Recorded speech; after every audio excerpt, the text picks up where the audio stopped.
Здрасте. Ну что ж, настало время ультрабюджетных сборок компьютеров на канале, и для создания контента мне пришлось купить железо на 20 тысяч рублей, что примерно 12 тысяч гривен. Да, именно столько стоит данный компьютер, и самая важная цель, которую я хотел выполнить, это сделать дешманский ПК, чтобы запустить хоть что-то на этой ракете. И при этом я решил сделать сборочку, то есть говносборочку исключительно из новых комплектующих. Поэтому мы и посмотрим, то есть в реальности оценим, так что же можно сегодня позволить себе из новых комплектующих в 2031. Ну и скажу сразу прямо наперед, все очень печально, друзья, просто катастрофически сложно собрать новый компьютер даже за 20 тысяч. В общем, эта тема довольно болезненная, я попытаюсь хоть как-то решить этот вопрос. Это будет длинное видео, поэтому берите, заваривайте, что у вас там, чаек или что у вас на обед. Но в общем, я не только соберу этот ящик и протестирую, но и мы с вами отправимся в будущее и даже прокачаем эту машину на 60 тысяч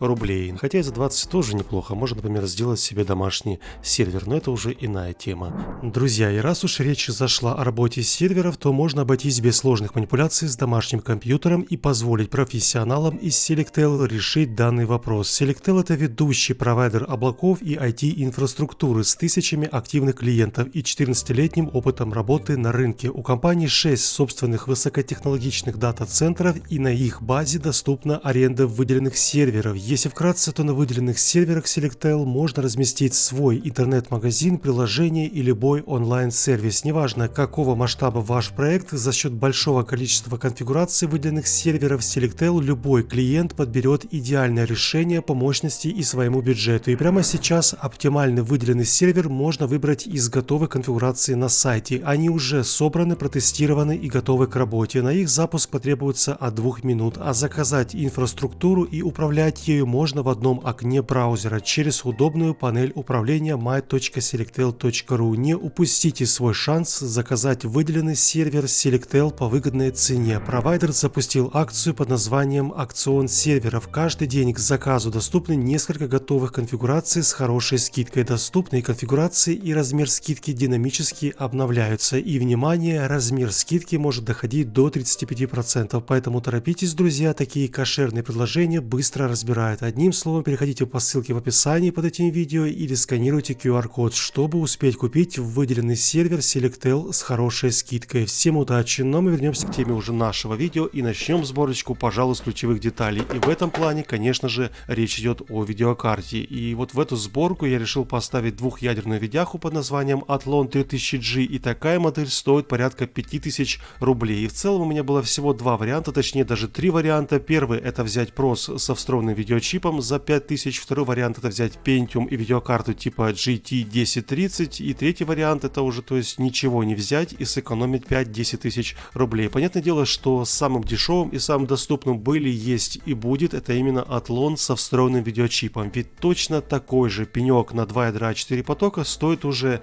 на 5 больше, то есть 8-9 тысяч, поэтому однозначно тут только Athlon 3000, и значит будем бомжевать, то есть экспериментировать с Athlon 3000G. У него встроенное видеоядро, я напомню, надеюсь, хотя бы 10 FPS я сумею получить на минимальных Full HD, но окей, далее к этому процессору я решил тоже брать, вот прям, знаете, предельно экономную материнку. Все они идут на чипсете A320, да, я хотел изначально взять что-то на B450, чтобы погнать потом Athlon до 4000, но на B450 там уже и цена выше, они стоят от 5000, а вот данный кусок текстолита на A320, это все это от элитной компании Asus.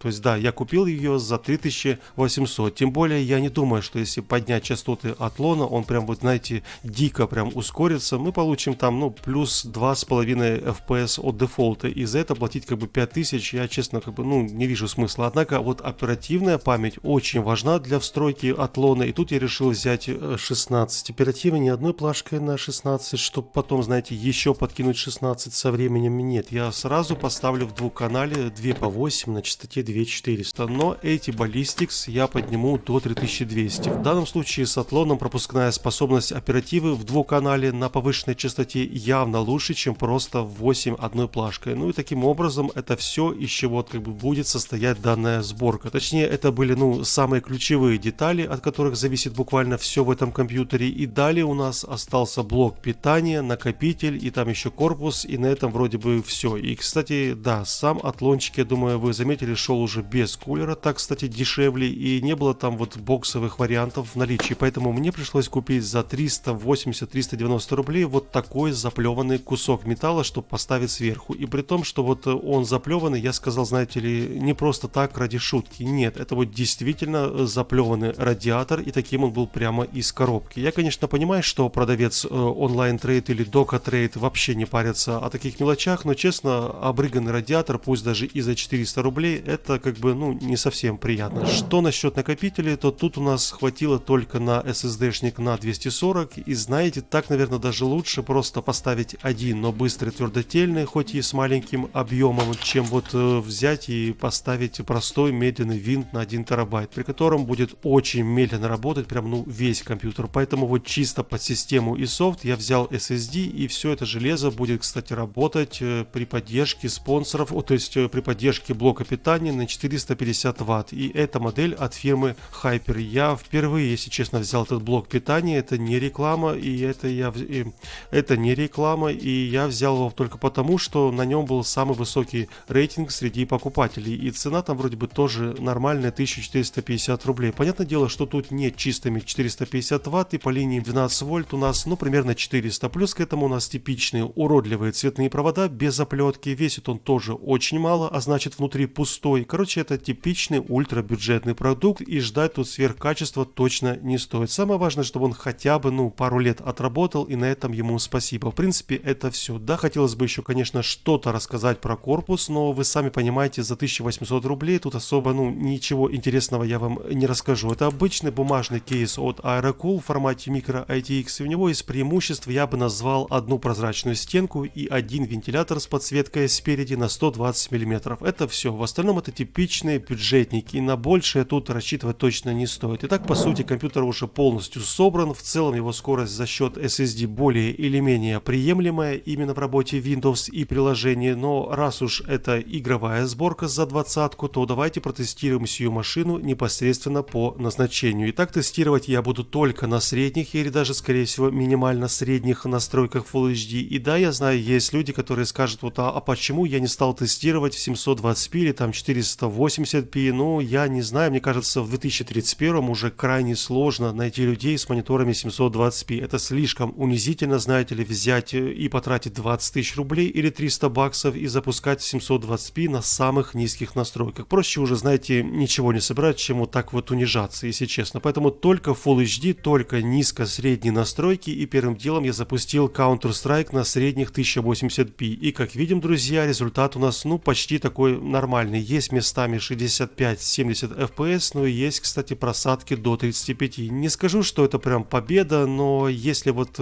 понизить до самых низких настроек, то будет, я думаю, чуть лучше frame per second. Возможно, даже вот стабильные 60, но все равно пока что еще все это терпимо, и при большом желании можно там стрелять абсолютно нормально. А теперь, друзья, чуть усложняем ситуацию и запускаем еще один сетевой шутан, это Rainbow 6. И вот тут я также выставляю низко-средние настройки, то есть это не самые низкие, и все это идет в разрешении Full HD. Так вот, тут ситуация довольно интересная. Смотрите, с одной стороны у нас нет уже 60 FPS, то есть тут очень далеко до 60, но с обратной стороны у нас получается консольный 30+, и в принципе можно хоть как-то там, не знаю, но стрелять. То есть, конечно, для сетевых шутанов нужны хотя бы 50-60 FPS для комфорта, а с иной напомню, что у нас нет видеокарты, и есть самое важное большое желание запустить Rainbow 6. То есть при желании, если вы морально сильный человек, то можно вообще выставить самые низкие настройки в 720p, и да, можно при этом получить 50 FPS, это точно. Но по мне, так пусть лучше будет 30+, нежели 50, но с очень уродливой картинкой. Так что вот такая как бы здесь ситуация. Окей, ладно, едем далее, и теперь у нас я закину танчики, ясен-красен, что тут только SD качество я выставил, но зато настройки я поставил средне-высокие Full HD, то есть это прям вот полноценные такие танки, гладкие, почти без ущемления визуальной части. И тут есть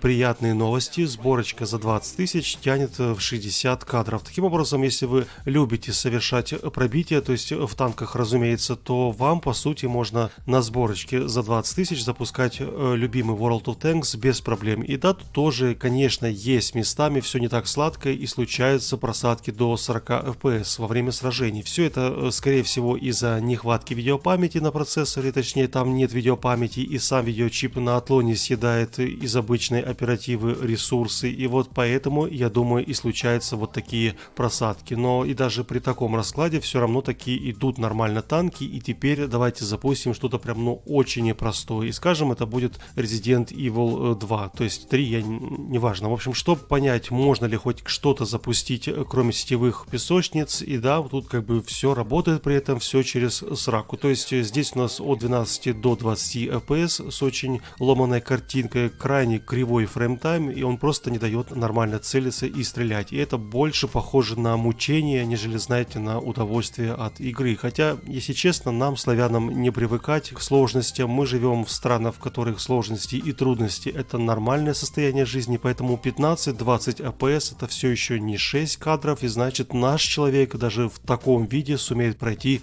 Resident Evil. В общем, любая современная игра на этом ПК идет от 15 до 20 FPS. Самое важное — это не запускать Киберпанк. Там вообще, не знаю, там 3 кадра будет. То есть этот компьютер, он однозначно собран только на первое время для киберспортивных дисциплин, для всяких там танков. И уже потом, я думаю, если вот поставить сюда хотя бы мощную видяху там GT 1030, то ситуация станет на плюс 100% лучше. Пока что в нем работает нормально всякие там казуальные инди-проекты, Counter-Strike, танки, Valorant и там всякие ему подобные доты. И вот теперь, друзья, давайте же перейдем ко второй части видео, то есть попробуем с вами малость пофантазировать и выжать максимум из этой сборочки. То есть давайте с вами представим, что через 10 лет вы наконец-то собрали 50-60 тысяч рублей, экономили там, не знаю, на всем и решили заменить в этой сборке процессор. То есть мы поставим вместо Атлона новый Ryzen 7 2700, точнее ему уже через 10 лет будет 17 лет. Ну, а что вы смеетесь, как бы вот зиончики даже вот спустя 12-летней давности все еще покупают люди на Али. Так что Ryzen, он вечен. Короче, далее вот вместо видеокарты, точнее в этом компьютере нет видеокарты, мы поставим, то есть я поставлю полноценную RTX 3060, которая через 10 лет будет стоить, ну, все еще 30-40 тысяч. Что-то у меня, как бы, ну, совсем не оптимистичное настроение на этот счет. Ну, ладно, окей, далее, друзья, мы посмотрим, то есть сможет ли вообще очень дешевая материнка вытащить 8-ядерный 16-поточный проц и также видяху 3060, потому что блок питания тут еще тот овощ на 400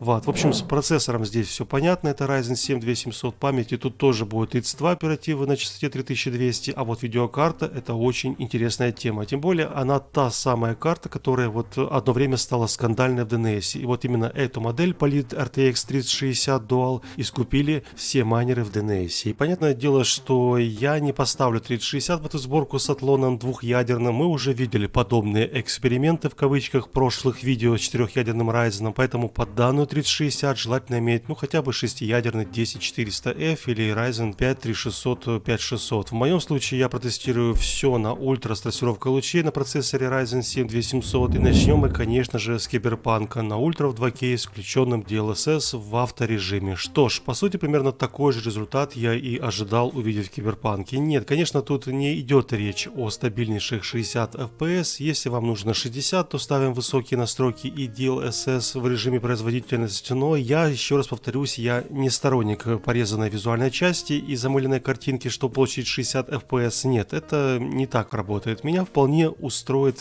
плавные 40-45, но зато на запредельных настройках с трассировкой и так далее. И вот тут я решил на свое личное скромное усмотрение протестировать именно с такими запредельными настройками. Тем более, чего стыдиться, 40-то FPS в Киберпанке на ультра с лучами в 2К это отличный результат, и можно очень спокойно пройти игру. Та же самая история повторилась и в Metro Exodus. Тут я тоже буквально вот выкрутил все на запредельных 2К с трассировкой, и да, тут больше чем 40 FPS, в среднем 50-70. У меня нет претензий к видеокарте, тут большой вопрос именно к процессору, что он как бы на свои 8 ядер 16 потоков не везде может местами забить карту на 100%. Да, сейчас бы очень, конечно, не мешало мне поднять Ryzen хотя бы до 3900 500 по всем ядрам, но для этого нужна как бы плата на B450, и это уже как бы не наша история, у нас A320, так что проехали. То есть в целом вот с таким железом в любой современной игре нет вообще проблем. То же самое и насчет материнской платы и блока питания. Они как бы вот мы видим, что вытащили процессор и видеокарту и при этом работают стабильно. Ну, конечно, под такой максимальной нагрузкой они, я думаю, слишком долго не протянут, но возможно там пару лет. Но в любом случае видим, что не обязательно под это железо брать, самые топовые, то есть мощные комплектующие. В любом случае сборка с печальным отлоном при вашем вот именно большом желании, точнее возможностях бюджета, может превратиться из печальной копеечки 202101 в прекрасную спортивную машину, там, не знаю, Феррари. И вот такая прокачка стоит вам всего лишь какие-то 45-50 тысяч рублей. Я думаю, мои зрители в силах себе позволить такую прокачку, а пока что 10 лет можно вот наслаждаться очень низкими настройками в 720p. На этом, друзья, у меня все. Увидимся с вами уже скоро на канале. Всем еще раз не болеть и до новых встреч. Удачи!